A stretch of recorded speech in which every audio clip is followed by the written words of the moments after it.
welcome to this week's edition of Get the Fork Out. This week we have my friend, another friend of mine from Holland, Joost van Gorsel. He's a very famous provisioner in the industry. I've been using his and his brother's services for years. Awesome dude, awesome service. Welcome, Joost, to Get the Fork Out. How are you?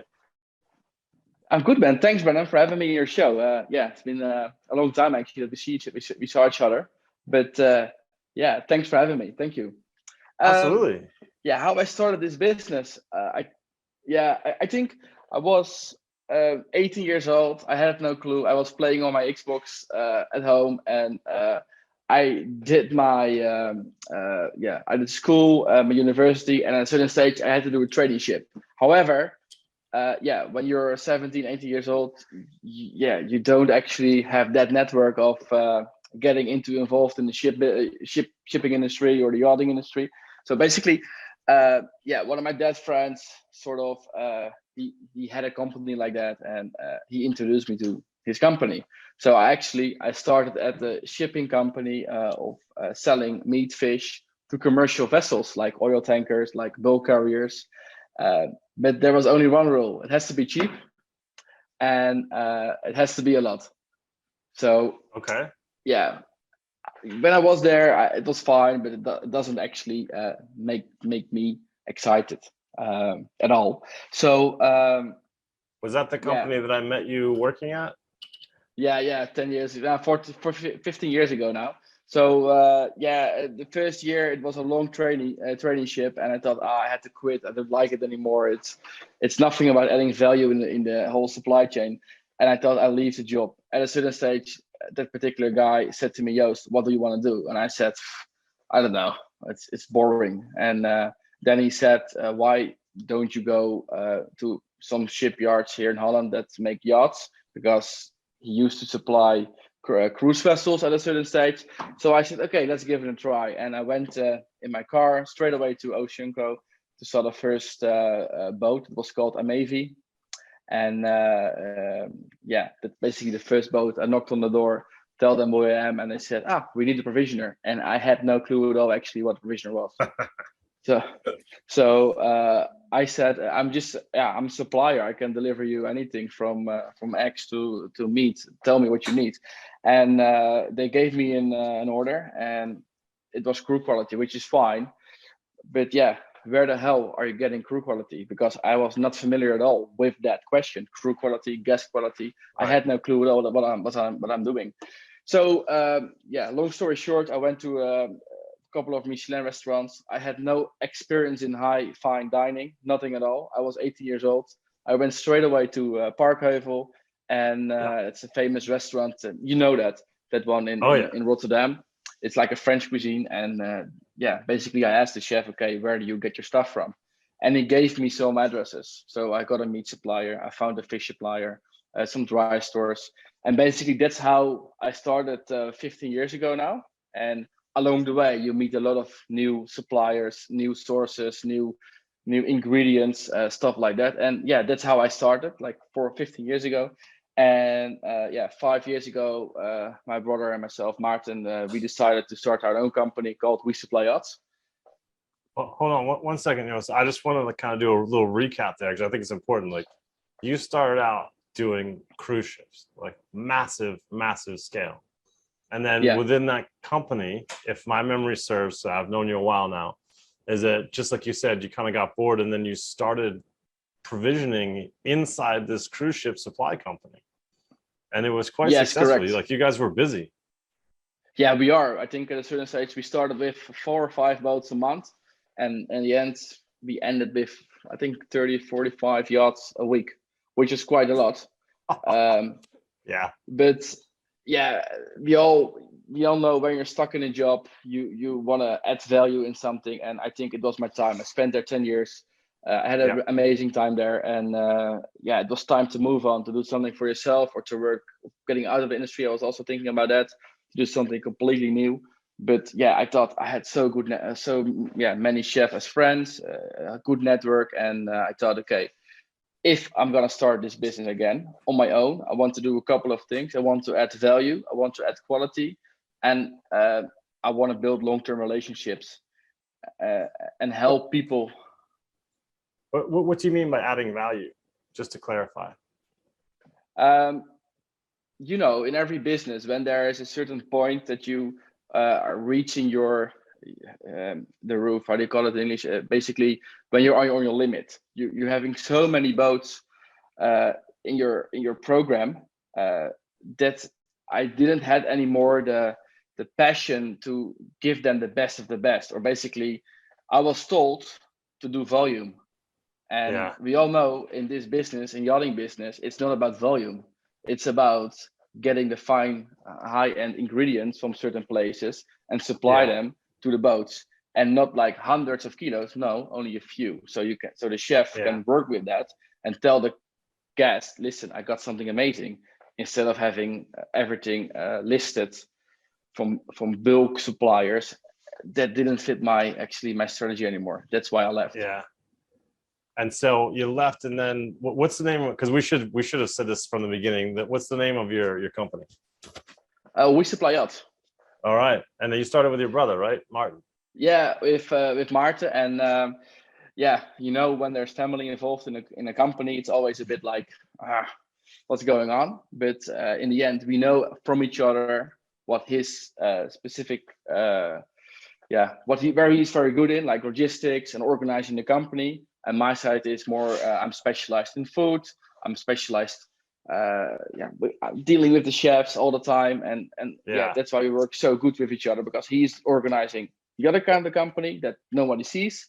And I'm actually organizing, and the other side of the company. I'm the face of the company, basically, which is fine. And I like it, but That's great, man. Because I was really happy to see you. Because are we allowed to say your old company's name or no? You can. It was Neko, which is fine. I had an amazing time there. And that's where I met you. And it was really and you were great. You were at the time one of the few like accesses to all the really good stuff in Holland, in terms of, especially during the winter. What people don't know is like you still have rich people on for guests in the wintertime, and it's really hard to find ingredients. You know, like it's winter in the northern hemisphere. Why these tomatoes taste like shit? Well, it's March. You're lucky to have tomatoes, kind of thing. But the Dutch are doing badass shit in terms of hydroponics and just different ways of farming throughout the year. So you to have access as a chef, to have access to the Netherlands is a massive advantage in the winter. Yeah, and it's also the quality is basically year round the same. And of course, in the summer, early summer, there are peaks that the quality is phenomenal, like fruit, some veg that we source from all kind of places in the world. But in the winter, we have access luckily to all those greenhouses, hydroponics, but also areas where there's a summer, from Australia, Tasmania, name it, and we import it basically. It's incredible quality. Like as an American in the Caribbean, you'd naturally think I'd just get stuff from Miami. Like that's way easier.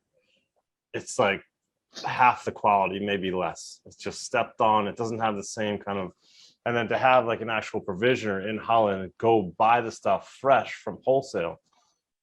It's next level. You can't compare it to Miami or Fort Lauderdale. It's just like, it's rough. It's rough. So yeah, you guys are, you're needed you're needed year round, but especially in the winter, I think. Yeah. And even in the winter, one of the things that we are specialized in logistics, getting this stuff everywhere in the world within maximum 2 days. And the whole cool chain is actually protected. It's guaranteed quality and guaranteed at a certain temperature at the place, which is amazing. Yeah, it's really special what you guys do. And that's something that people that are watching this that aren't yacht chefs or not even in the yachting industry, it's like, it doesn't matter where in the world I am. Provisioners, people like Joost and his brother, and We Supply Yachts, can get me stuff all over the world. Because a lot of times, say if we're in the Maldives, there's nothing local to buy. Even like in the Caribbean in the winters, there's really nothing local to buy. There's nothing that's going to really entertain, the palates of wealthy individuals. Like you need a vast array of cool shit. And Holland's really, it's the logistics. I'm so impressed what provisioners do, and what I think a lot of people don't know, even management companies and captains, is how important a good provisioner is to a yacht chef and to the interior staff in general. Like the guest requests we get like last minute, it's unreal. Or all your stuff is moving towards Italy, but now we're going to Turkey, and you guys just take so much of the weight off of the chef that it's incredible. It's super valuable. Yeah, it's from my side as well. It's this whole industry is, yeah. I'm quite lucky that I'm in this position because located in Holland. I have access to the amazing products, but also the logistics is pretty good organized here, and I have access from Amsterdam to all the international flights all around the world. And the other thing, what is very important in this business is, especially when you're flying stuff over, local agents that can actually collect the goods, know the way through customs and get them on time to the boats. So it's valid, or that the agents are as well on your side and make it happen in the time frame the boat needed. Yeah, that's true. I didn't really think of your network on the other side of chefs. Of course, a bunch of chefs, but on the very end of that, kind of from the order to the delivery, is an agent. Sometimes in an unstable country where you need to have agents that you can trust, and there's budget for bribes too, right? Sometimes you need to pay to get stuff through. Yeah, 100%. And it's very difficult or important that you don't step on those toes, on the agent's toes. Yeah. Because they want to sell as well their provisions, and but they don't understand that a boat needs the highest quality. And I think my competitors have the same issue because they every boat has their own, of course, relationships with provisioners, but I'm sure that we all have the same issues. And I think as well, the agent is one of the most important things if you are on remote locations that is willing to work with you. Yeah. Yeah. Instead of selling his own thing. I agree. I always used, as a rule, and it's just my opinion, but I always use standalone provisioners. I never use some sort of really weak, weird provisioning arm of an agent, because it's just a tacked on service that your reputation is really all you have. If your reputation gets fucked up, then if their reputation gets fucked up, it doesn't actually matter. There's still going to be an agent. Yeah, and for me, it's important that I have long-term clients to make sure I have a living. Yeah, so I can see okay, the incentive for an agent provisioner is a money grab, where the incentive for someone like you is of course you're going to get paid to do this service, but you can't do it half-assed. And I think that's because usually you pull in the port and the captain will usually want you to use the agent can get us stuff. I'm it's not the same. No, it's just not the same. So it's. But you are a professional chef, so you're aware of that. But if you're greedy or just in the market or just in the industry, then you follow the rules of management, follow the rules of captains. And I think that's also one of the topics you want to discuss later on in this interview. We can talk about it now, though. It doesn't matter too much. Yeah. Oh, yeah. But we often hear the phrase that.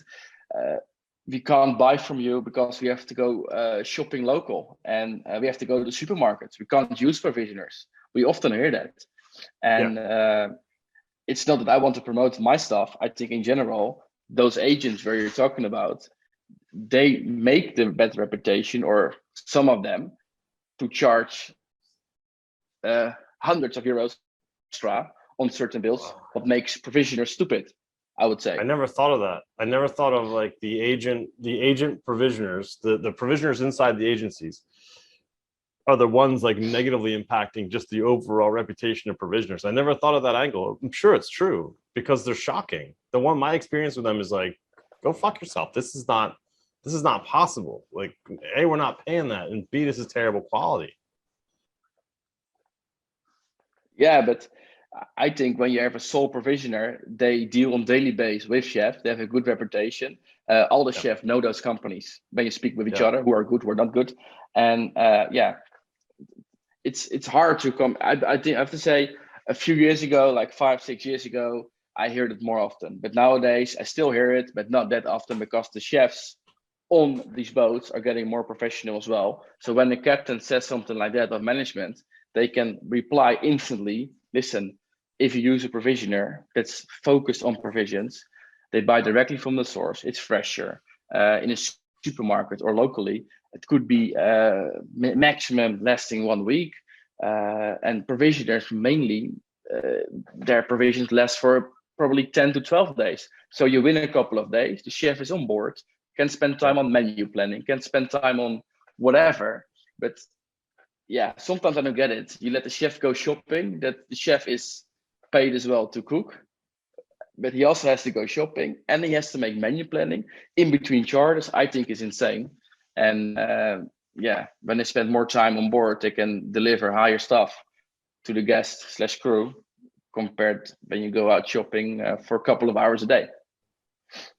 Yeah, I agree. Like, it's different. Like, I think if you have a full walk-in already, like you've already got a provisioning run and you want to go out to the market in like Saint Tropez or somewhere really special, and it's great for the guests and they love that stuff. But that's not really what it's talking about. And I'm on your side of this one because I remember having this like really long write-up to a captain about why it's not really a cost-effective or time effective use of time to go to a supermarket. Let's say you're in the south of France. Let's say it's like August. Let's say everything is really nice that time of year. So we'll take out like the extreme locales where there isn't anything to buy anyway. You've got to go to the supermarket. You got to fight through traffic. Let's be honest, traffic is an issue in the south of France or anywhere in the Med in the summertime. Then you got to go to the supermarket. You got to pick all the stuff out. You got to put it in the cart. You got to bag it. You got to weigh it. You got to take it to the registry, pull it out of the cart, bag it, put it back in the cart, take it to a taxi or a crew car, or maybe 2 of them because you had to buy so much shit, maybe 3 of them, unload everything into the hot taxi in the August sun, then take it to the marina, wherever that is, through traffic, unrefrigerated taxi, stuff's warming up, getting into the temperature danger zone. Now it's getting dangerous. Then it gets into a dock cart or 10 dock carts, but you probably don't have 10 dock carts. You probably have 2. You got to get the whole crew involved in this whole line. Like, it's a logistical fucking nightmare. Yeah, and it is 30 degrees outside. And it's in a temperature danger zone, and your stuff is cheaper and lasts longer because you're buying it wholesale. Even though you mark it up because you're not doing it for free, of course you're gonna make a profit. It's like it's false economy. So I think management companies that don't have experience and captains that don't have experience see it as this quick, like, budgeting. Yeah, this is the smart way to do it. Make the chef shop himself. It's like, oh my God, I don't need to buy the potatoes. I don't need to buy the milk. Like, there's no inspiration there. Like, we just need this shit all the time. And you need to get credit cards. You need as well all the receipts, doing your administration. And when you use a provisioner, you have your bills nicely in the email, sent already. Everything is per budget code, which makes way more easier for the chef as well. And I think food safety is also very important because these days the safety on board goes up as well. And a lot of our clients require already a whole temperature control overview from when the provisions are being packed till the provision being supplied, and they want to have that cool chain on their email in Excel. And how do you do that? Does like the driver like note down the cool box and freezer temperatures on the way to, say, Turkey from Holland? Or it's a tracker inside our vans basically, and you can just click on print, or you can export it, and all the items that arrive in our warehouse are being temperatured as well. So when fruit and veg comes in, for example, it needs to be around 4 or 5 degrees maximum. But when frozen stuff comes in, it needs to have at least -18. If it's, for example, -14, -13, I have to send it back because the core temperature is not correct. Oh, that's important.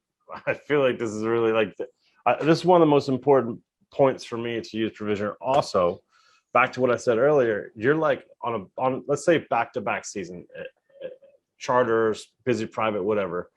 The Provisioner is like your right-hand man or woman. They're so important. They're like just as important as everyone else on board. You know, they're like your person ashore, because these guest requests can get crazy. Like, they can just get like, or if they're just not even if they're crazy, like, can we get lobster tomorrow night? All right, and you call it Provisioner. Yeah, why not? And it's like, and I think also what maybe captains and managers don't understand too. Of course, that you need the products and you order them and they show up, but it's the service that you guys provide. That's why you guys mark it up 20%. You know, like that for the service you provide, and if I got that markup wrong, correct me, but like the stuff just shows up. Like I can't physically go out and buy it. I'm too busy. My sous chef's too busy. We can't just send deckies. Maybe we're running overnight. Like we're already kind of like skint in terms of free time. So you have this person ashore, this entity, this professional entity that just gets you banging shit whenever you ask for it. Like it's hugely important. I can't stress that enough. Fuck But buying how that yourself. Jesus. But can you explain to a charter guest that spent maybe 200,000 euros for a week on a boat, or maybe whatever more, that you bought everything in a supermarket? Because when you go to a restaurant, you don't ask the chef as well to go to the supermarket and get their stuff. So yeah, how do you explain that? Yeah. Guess what, management and captains? You know what chefs and restaurants don't do? They don't go buy their own shit. Nah, true. It shows up. They check it off. They're like, oh, that's good. They don't like it. They send it back. And you guys are great about that. Like if there's something wrong with the order, you fix it. Like it's no big deal. Everyone's so always. Oh yeah. Oh, I've got myself all heated. Jesus Christ. Yeah. All right. It's a hot topic. I'm sure that other provisioners do as well with these issues, and also a lot of chefs in industry. 100%. But I think that's half the reason I do this podcast. It's like for the greenies, like I'd love to give them a resource about like, all right, well, here's two people that are way more experienced than me talking about this topic. And if you want to send this to the captain, feel free, you know, like I think it's going to help in terms of just allowing the chef to do the best job they possibly can. Does not mean them throwing 4 hours away to bring back some hot food in 3 taxis. Like, come on. And I understand, but you're not. Even for crew, do you think even for crew food, can you beat like Carrefour prices?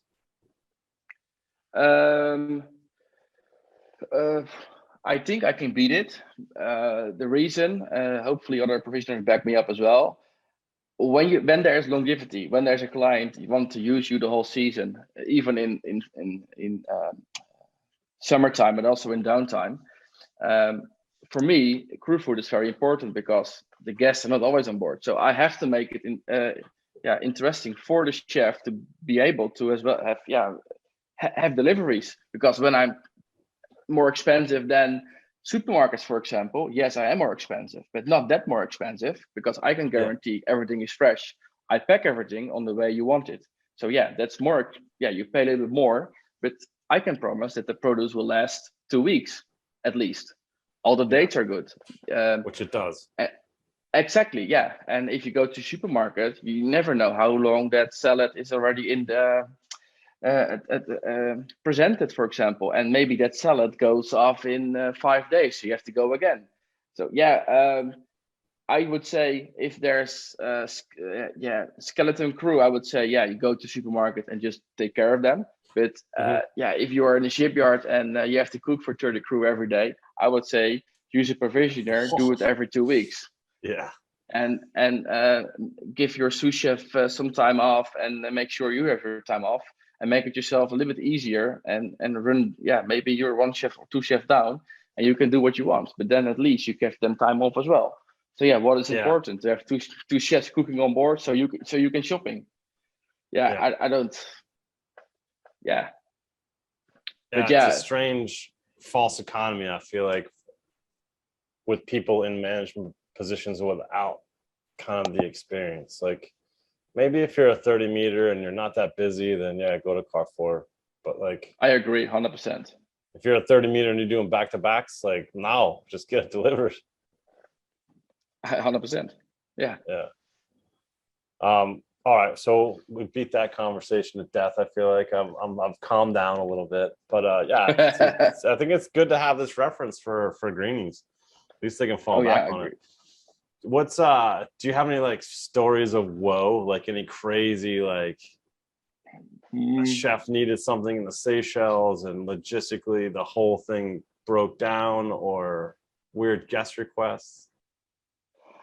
I think one of your questions were what you said, strange requests and stuff like that. I think in yachting nothing is strange anymore. I'm in this business already for 15 years. What is strange? I think these days it's not anymore about strange requests or then something broke down. It's all a matter of time.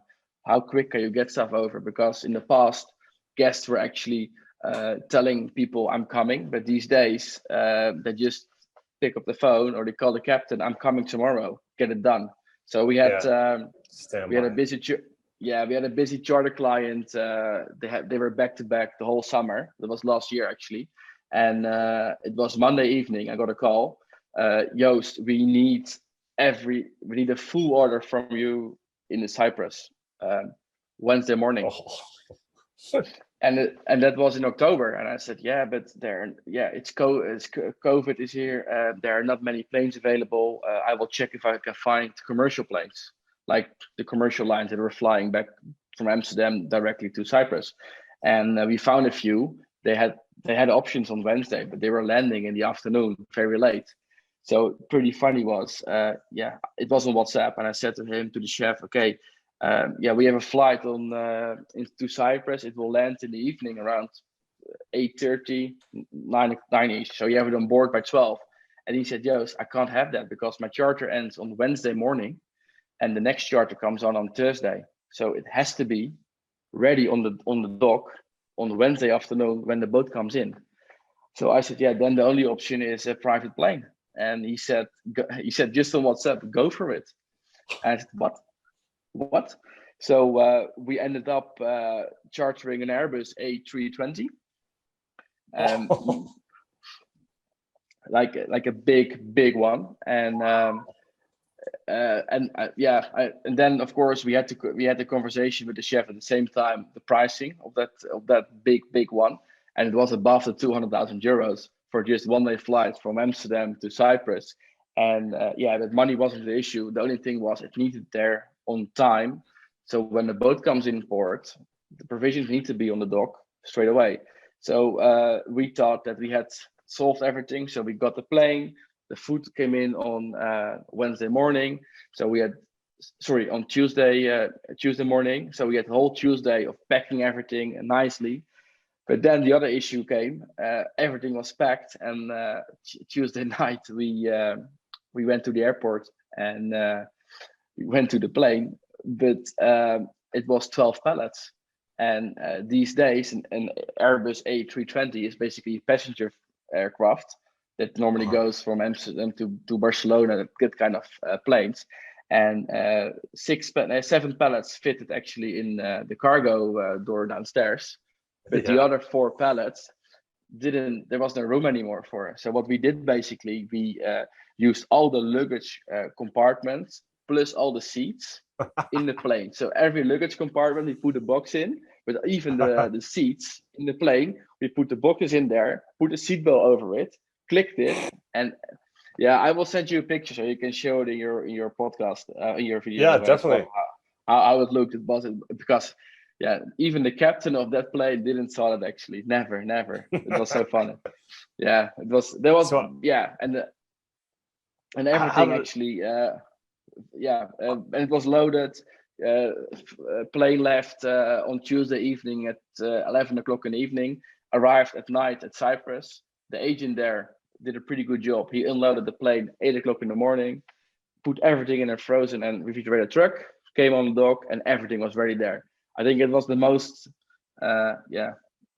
funny thing last year in 2021. Expensive, stressful, COVID, like just get it. Like money doesn't matter. That's a good story, dude. Yeah, it was pretty cool. Yeah, and we never forget that chef on the WhatsApp approved the plane. Like just get it. Just get it. So what was how much was the order versus the plane? The order was about 50K, not 50, 60K. Yeah. And the transportation cost was above the 200K. So it was not really in balance, but only in yachting. Yeah. Yeah. It was fun. What because I had this question pop into mind when you were talking.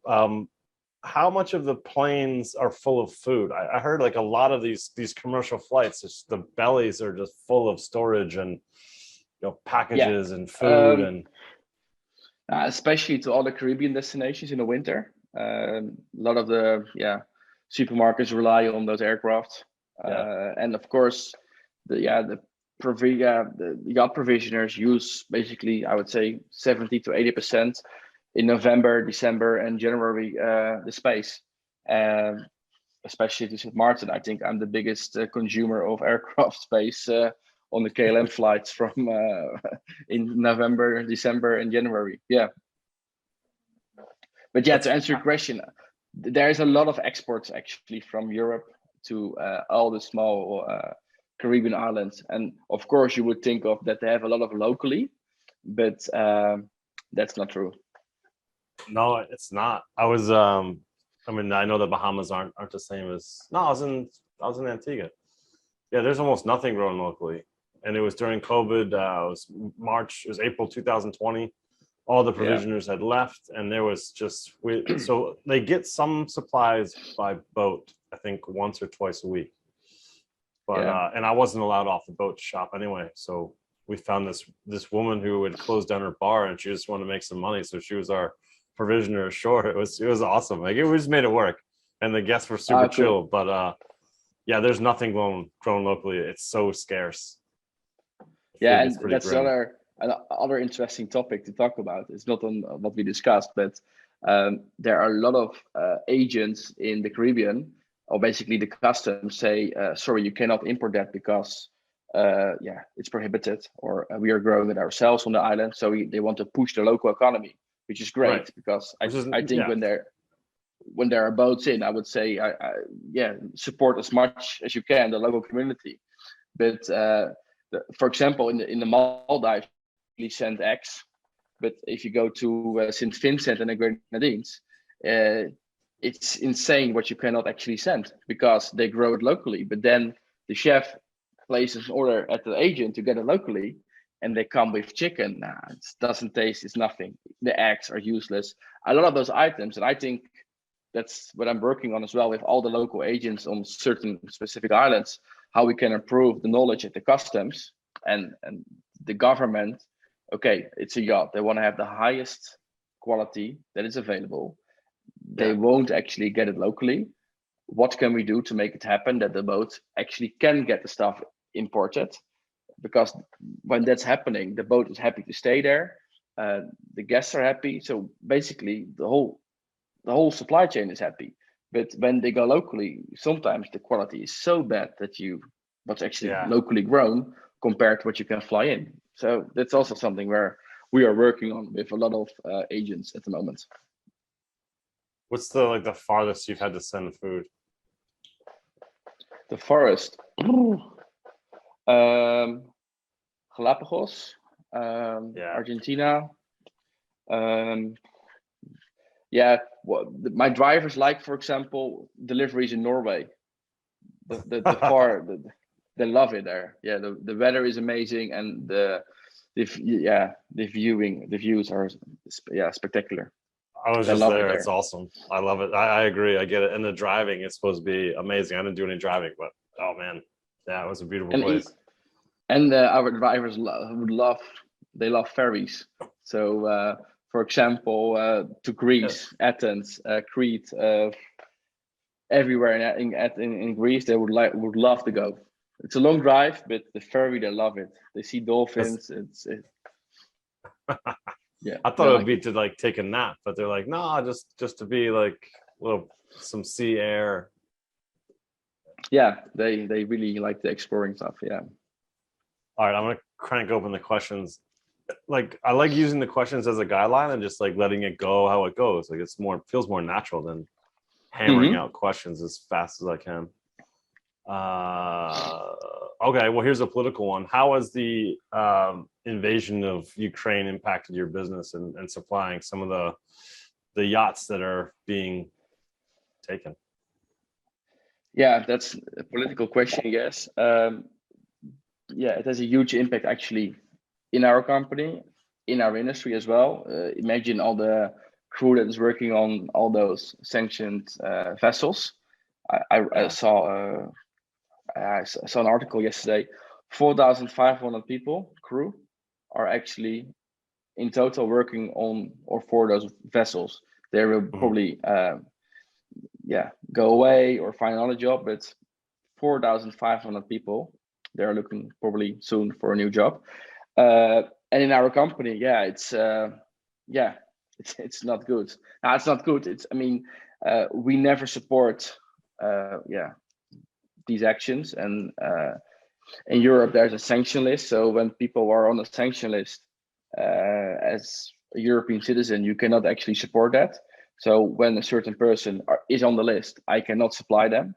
If I'm making the choice, I'm going to supply them, then I become probably a war criminal, and I can go to jail, and my company can be closed in the end because I'm supporting it. No, but that's the other tricky thing. From some vessels, you don't know actually if they are sanctioned because you never know the owner.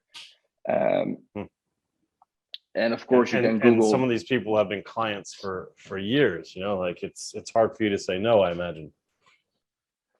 Yes, but they all understand because I would say mainly of our clients, they're all basically the crew is all UK or European they all understand basically, or Australians, New Zealand, they all understand what's going on. And at a certain stage, they are thinking as well about the whole situation. Am I still want to work for them? Right. That's the next question. But the sanctions went in on, I believe, the 24th of February. And from that moment, we said to all our clients that are sanctioned, sorry, we cannot work anymore with you. It's over. Yeah, it's hard, but I didn't say it like that. But in the end, you as a company, we don't want it, but we are not allowed even as well because our government is checking as well what we are exporting. And when they found out that you're exporting to one of those boats or clients or sanctioned people, then you have a huge issue in the company. Seriously. Yeah, it's gotta be tricky for you. I'm not envious of that position where you gotta tell people no, but again, you don't want to support it. Your hands are tied. There's nothing you can really do. No, and of course there are people in the market like captains, and when you ask them a question, who is the owner of the vessel or who's basically the ultimate beneficiary owner, they would say it's a company, but no one would say the name of the owner because everyone signed the NDA, which is okay. But the boat is never owned by a company. Of course, on paper it is, but the UBO is always an individual person. And we have to do a lot of background checks these days when we are onboarding clients. And it's very difficult because beside the government is checking us, we also have a couple of banks that we use to get payments in. And every bank in Europe has as well their own standards. For example, one of the biggest banks in Holland, they are using the guideline of the States, and they have a different sanction list than than other banks, because some Dutch banks, they use the European sanction list. So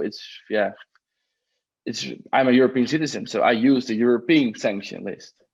Yeah. So it's also pretty vague to find out who is on a sanction list and what list you are using. But we are using 3 lists, and we make sure we supply no one that's on the list. Wow, it's such crazy times, and it happens so fast. And then you just have to deal with whatever fallout that directly impacts your business with massive legal ramifications. If you don't check the 3 lists, it's tough, dude. It's tough. Yeah, and it's only going to get busier during the season as well, where you might not be able to check. Yeah, so I think it has 100% an impact in our company. It has 100% impact in the industry on the cruise side, but also on the charter market, because a lot of charter brokers, they probably had to cancel some charters because definitely they're and boats. Yeah, so both we don't have Russian charter. We don't have charter boats owned by Russians, and we don't have the Russian charter clients as much anymore. Maybe we'll see. Yeah, we'll see. But that's why I'm very keen actually what's going to happen this season in the Met, because I heard already a lot of stories that some boats are back-to-back booked, but other boats they say sorry, you had to cancel. A few charters are canceled, and now we're looking for potential charters. But who is going to fill the gap? That's it's been some interesting few years around the world. Like everyone, the more nimble you can be on your feet, the more you can pivot and make changes. because you don't know what's going to happen between COVID and this. It's just nothing. There is no normal anymore. There's nothing. You can't refer to last year. No, and we as a company always try to be flexible as possible. So when there's something like a market change, we can easily trim down a company to a skeleton crew and still deliver the quality and the service. And we can also pretty quick expanding the company with people to make sure we can actually handle the growth.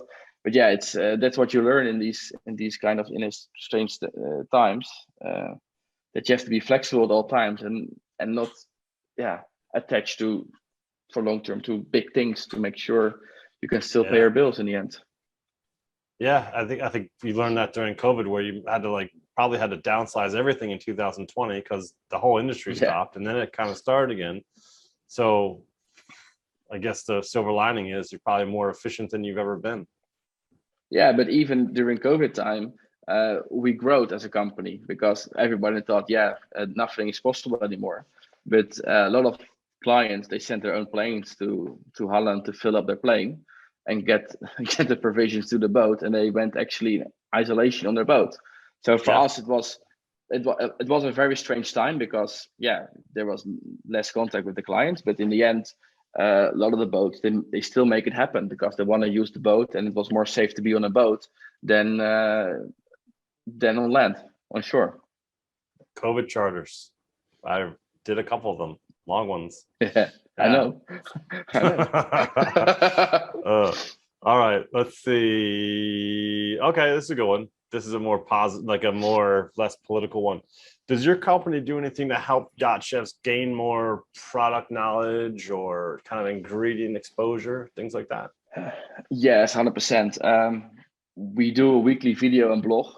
Of course, it's like the basics. We tell a lot of clients every weekly base some interesting bits and pieces about products on weekly base, and beside that, when a client places an order with us or place a quotation, we always go on WhatsApp and we say, listen, this is your order, it's amazing, however this is also in season, this is pretty good, we call it the chef intake. When a new chef joins our company, we always give him a call. Okay, what's your plan for the season? What do you want to do? Are you a charter boat? Are you private? Sometimes we ask where the clients are coming from, so you know a little bit of background, and you can play around with that to send them information what's available. And I can imagine as a chef, when you have back to back, you stuck in your galley. You're glad when you're in bed to get some sleep, and you wake up early and. You go for another day, boom, boom. But how to gain knowledge for chefs, what we try to do is actually Instagram. We try to be pushing a lot of product videos on Instagram. Beside that, we have a chef program. You've been as well in Holland for a couple of days. I showed you everywhere where we get stuff from. Fun. And you also know the story behind the product, and that's pretty cool to bring to the table as well when you have guests on board and you can actually tell, okay, I visited farm, I saw the product, they take great care of it there. And I think that's also something good to show, and for a chef this is possible. And we always open for that, to welcome chef in our facility. I want to do the tours every week if they want. It's really cool. Yeah, I've been to Holland a couple of times, and I can't recommend enough if you chefs want to go, because his suppliers are amazing. You can kind of walk the farms, you can meet people, and it's really, I know it sounds corny, but it's quite inspirational in terms of just adding more fuel to the fire and more ideas. And it's definitely worth it. It's definitely worth it. And it's just, you can see the mechanics inside the machine of how the people in the Netherlands just grow stuff year round, and can't recommend enough. It's really amazing. Where can people? Oh, go ahead. We did recently. We took a random client, and we said, okay, listen, this is your order profile at the moment. We want to bring you over to Holland, and you want to see before you go into a season what you're ordering then. And the funny thing was, the amount of the order was the same, like the value, but the variety was 50% more, because he was able to, when you order from an Excel file or from an online tool, You never know, oh, that's that. And when they Yeah. actually come over and see what's available, they have a way more variety of items on their order, and yeah, they can detail more, I would say.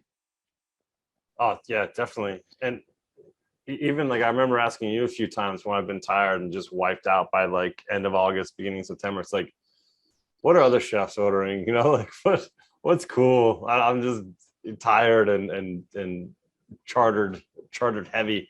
And you'd always be really good about like I just some suggestions of new shit to try. Yeah, we also sent, I would say, when an order comes in or quote, inspiration list. Hey, this is hot at the moment, or think about this. And of course, 90% of the chefs would say, I'm not needed this time, but they keep it in their mind. And next time, maybe, it's something cool to do as an ID, for example. Yeah, it really depends on the guests. Like if they're repeat 100%. chart clients or the owner, you know, you're just not going to need certain things. But then, yeah, it just really depends. If there's a family, you're just not going to need certain things, super high end stuff, micro crest. No. It's just, yeah, caviar, probably not. But it's really cool that you do that. I think it's important because we get to a certain headspace towards the end of summer, especially where you're kind of, the well is running low and the provisioner again comes in and saves the day. So you guys are super valuable. Let me see what else we got here on this little list. Oh, we hit the provisioner one. Yeah, we did already. The other one is good to tell. Yeah, well, let's talk about some of your suppliers then. Like I've been to like Nice to Meet and Pure or Poor, if I'm saying it right. Yeah, the fish company is amazing. We do everything from fresh fish. So yeah, the only thing, we are part of the Fish and Season Association, which means when a fish is not actually in season, we don't sell it, or we source it from elsewhere. So when certain fish is not in season here in Europe, we get it from somewhere else where it is in season. So yeah, that's also a big step to do. Yeah, I would say baking is a pretty big thing at the moment, like sourdough on board. Everyone is making their own bread. Yeah. And everyone thinks they have the best bread in the world, which is, I agree, go for it. Yeah, as a supplier, you see all those stories on Instagram that everyone makes their own sourdough, their own bread starter. And I was sick at a certain stage when I get an order in. Always on every order, mini pastries, mini croissants, mini penna chocolate, mini penna raisins, and then that's so boring. Yes, but there was never a good alternative to buy. Actually, yeah, of course you have Bridor, those, right? Bridor, Dairy France, name it, but they're all made by factories. So it was on my list already for a long time, and I finally found a year and a half ago a guy. He's got Peter, and he won in 2018 the World Master Baker title in France, in Paris. It's called Coupe de la Boulangerie. He won that title in 2018 for 2 times already, and I asked him, "Are you able to beat the Bridor croissant, the Dairy France croissant, and are you able to do that?" And funny thing is, he said, "Yes, I'm gonna beat it." And now we finally found a good alternative for a small mini croissant, small mini pain au raisin, awesome. Mini Denny's mini pastries, and every month the taste and the ingredients change. So this month we have cherry, we have some chocolate, but also some brie on top of it, that kind of stuff. But next week it's different, and the quality is insane compared, of course, to the factory ones. So yeah. So for me, these are the gems in my business, to find new suppliers that are willing to make something and help the chef, because I know, and it's proven already, that a lot of chefs love the new pastries because you can sell them if you made them on your own, and that's what you need, because you can do something else instead of making on your own those time-consuming products. I'm glad you did that. I did. There's the oldest baker in Antibes. Jean-Paul Viziano, he's a friend of mine, and I had him do something similar, but because he's not set up for that, it was a huge pain in the ass for him. He only has like a tiny chest freezer, so he had to make all the croissants and then freeze them on trays in a freezer. Like But the croissants are awesome, and it told a good story, like you said earlier. Like there was that Brie d'Or French shit. It's like a cliche. It shows no It is. love. It shows no character, and it's just Yeah, nice and to get something legitimately made by hand. so he makes as well his own focaccia, which is amazing. His own sourdough bread, and a lot of chefs we supplied already his sourdough bread, and they say, "Oh man, it's fantastic." Ah, But also the sourdough starters, like the mother dough, we sell as well in those tins from him, and that his mother dough is already 10 to 12 years old. that's awesome. Great. What So color is it? Is it white, brown? Do you know what it it's is? white. Yeah, I It's have a white. picture actually. I will send it over to you in a couple of minutes. We've got a dirty Yeah, rye okay. one from I think from 2016, and the rye starter. I'm a massive fan. So much power. Yeah, I have a Yeah, picture here. My it's not very like when you feed it, it doesn't have this dramatic doubling. It just kind of like just stays like small and angry, and then you add it to like normal. Oh yeah, that's sick. It's beautiful. yeah, the yeah, it's really cool. Yeah, I think that those are the nice touches where, especially where I don't say this lightly either. I don't say it as like, oh, money's no object, but like for a little bit more money, you can get something that's just a lot better than Deli France, a lot better Yeah, than Brie d'Or. and when you spend a little bit more money on other stuff, there's also one I want to say to you, talk about is spices, for example. Yes. Everyone buy their own spices, for example, at the metro, or they go shopping at the supermarket. Just spices. But for a little bit of money, more money, or equal, you have amazing spices from really good sources instead of buying it from wholesalers. Just Yep. for example, we just have a very nice Ras El Hanout spice blend in, but every time it's different because it doesn't have a recipe. We buy it in Morocco from a small company. He exported it to us, but if you ask him what the ingredients are, every month there's difference. And the same for Vodafone masala, like a curry or a Colombo curry. It's insane. And yeah, that's also something really cool to be able to get access to. Yeah, it's really. I have to revamp my spice selection, but also a Nutsack. So right next to Oh yeah, Vanilla Venture. Yeah, yeah, fresh. Yeah, so Vanilla Venture. You got to talk about that guy. He's a crazy animal and so cool. Vanilla Venture is such an amazing supplier, and then right next to them is like fresh nuts is another thing. Right up there with fresh spices, where wow, we just buy the yeah, nuts. But like the freshness of this roast, and you can get anything made that you want, and just to have these nice crispy nuts. Also, those curry macadamia nuts, the Ras Al yeah. Hanout macadamia nuts, like It so is a good. bit more expensive, but they all Yeah, buy from small companies where they are grown. So the macadamia comes from Australia. They get everything from the source, which is amazing. And you know, it's an authentic product. But if you go, what we see every day on emails, everyone wants these days sea burger. It's called seed burger nuts, which is commercial factory nuts. Nah. oh, the brand you mean? Yeah, seed burger. Yeah, seed burger. What's called? Yeah, the brand. Yeah. And they have nice at Nutsack. They have I love their name too. It's like in Dutch, it's like Nutzak. I Yeah, think it's correct. nuts. Yeah. They Also, also have they're amazing dried fruit. that's what I was gonna say. The dried fruit game is such a high level where like I don't even really like dried fruit. I love their dried fruit, like their crystallized ginger, like such high level stuff where it's really easy to use. It's just Yeah, good. yeah, it is. Yeah. So yeah, for me, I'm glad that I have all those good guys around me to be able Yeah. actually to have to get you or basically most of the chefs access to those items. And What's the dude's name at Vanilla Venture?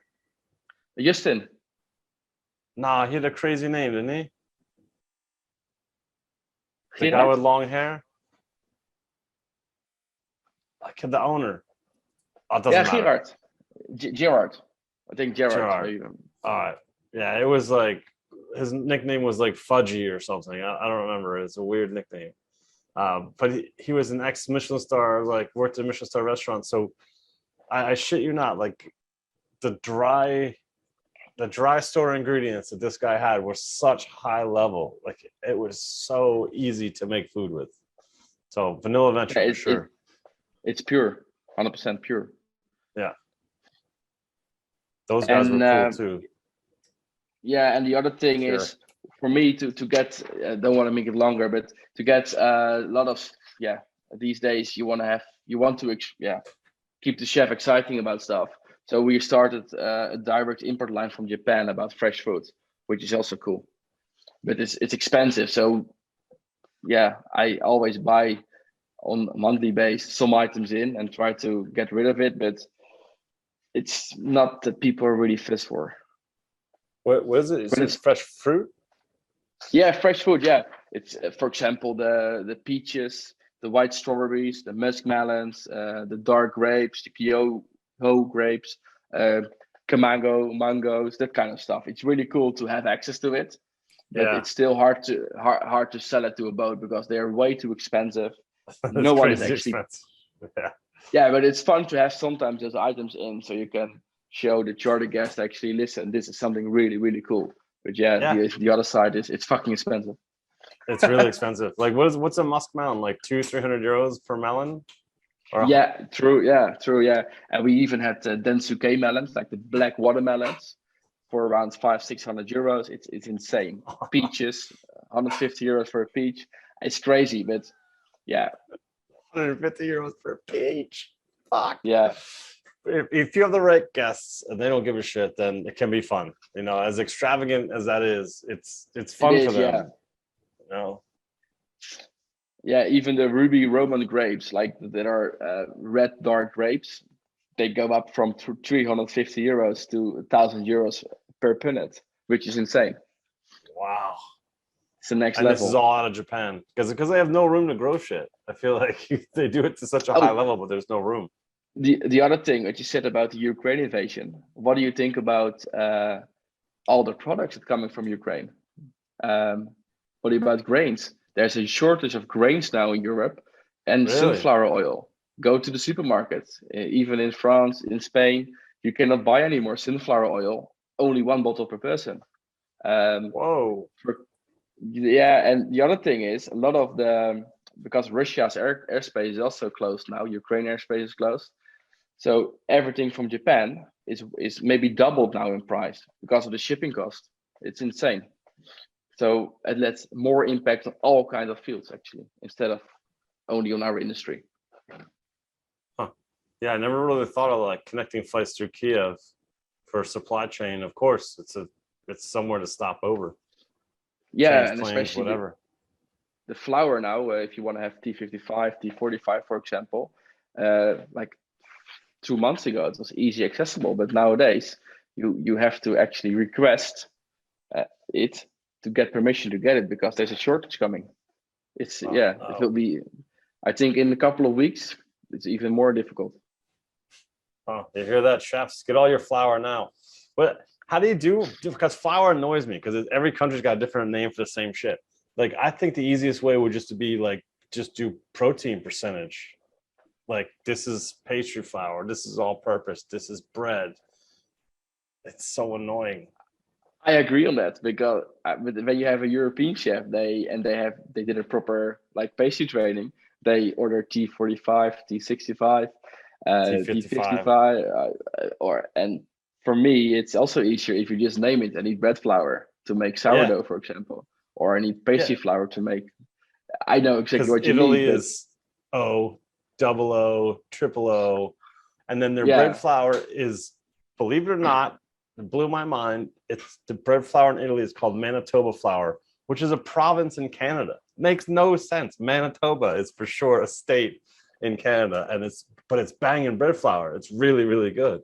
Yeah, but that's all. Maybe another time we need to talk about bread flour. It's for me. I see them coming on all the order sheets and quotes, but sometimes for me it's also guess what I really, really want, and then we call them up, of course. But it's so difficult. It's really tricky. It's all got a different name all over the world. And for some reason, bread flour or any flour, it comes packed in tissue paper. So it just always makes a mess. I don't know how that became a thing. And then the next question, it comes from a refrigerated truck straight into 30 degrees. After that, straight into the boat on 18 degrees or 21 degrees.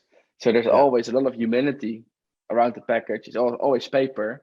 It breaks or goes open. Nah, it's not the best. Yeah. No. No, I don't know how that became a thing. I guess it's just like to keep the price down, but yeah, I don't want to see it in plastic either because then it's just more plastic. No. But yeah, No, tissue paper, no plastic. it's not good enough. Like it always makes a mess.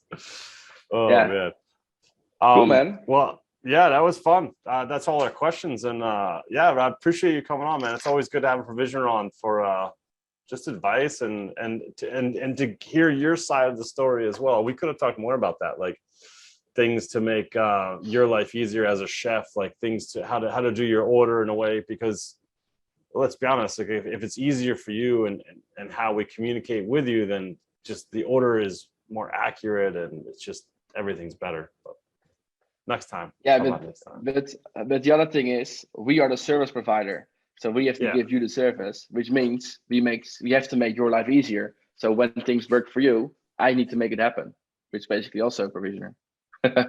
No, and that's true, but like I think chefs need to be respectful of the fact that like I've heard horror stories and not from you, from other provisioners, like chefs like putting their order on a messenger message and like just making it harder for everyone involved. And I think that's an important thing. Just make it easier on your provisioner. Like just make it, yeah, they're providing the service, but I don't know. You guys look after us. Next topic. Next topic. All right, Joost. All right, well, let's real quick. We supply yachts, and Joost will be the person that you talk to when you put your order in. But great dude, very knowledgeable with food, very knowledgeable about logistics. His brother will help you out, and yeah, thanks a lot for coming on, man. Appreciate it. You're welcome, buddy. Thank you so much, Brandon, and speak soon, buddy. All right, guys, that's it. Get the fork out. See ya.